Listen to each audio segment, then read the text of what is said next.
What things must you consider when you're doing a world creation? What are the things that, as a storyteller, and then again, even a deeper layer as a filmmaker, you have to consider?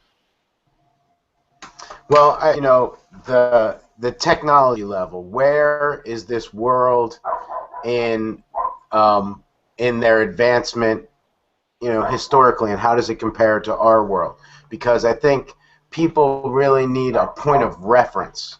Mm-hmm. So, I mean, it's easy to understand if you say, "All right, we're in the Viking Age, and it's like 890 AD, and chainmail with some plates is prevalent for the armor of the high nobles, and the people sort of still live in a peasant lifestyle where they're in farming communities." Or, is this a high fantasy where it's more Renaissance and plate mail and magic and soaring cathedrals to the gods are being built all over the world, and it's an age of Renaissance, and it really, I think that's one of the things that needs to get nailed down when you're creating a world. And there can be pockets of different kinds of civilizations that have different levels of advancement, very much like our world does.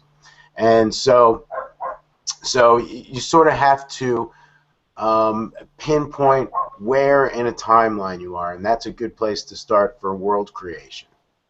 Mm-hmm.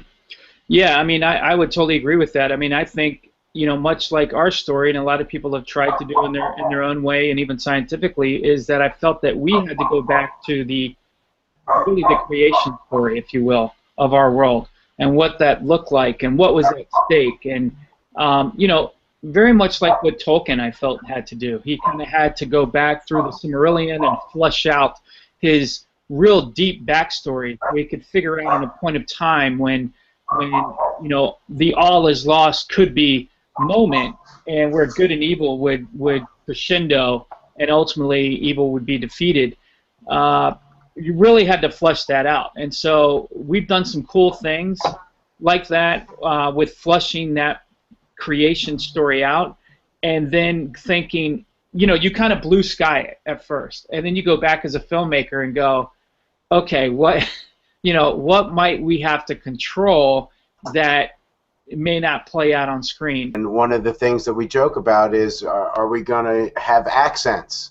Are we gonna all talk with a British accent? And is it going to be Cockney? And are there going to be different characters come from different places? And how do you represent this fantasy world? When we're a bunch of American guys.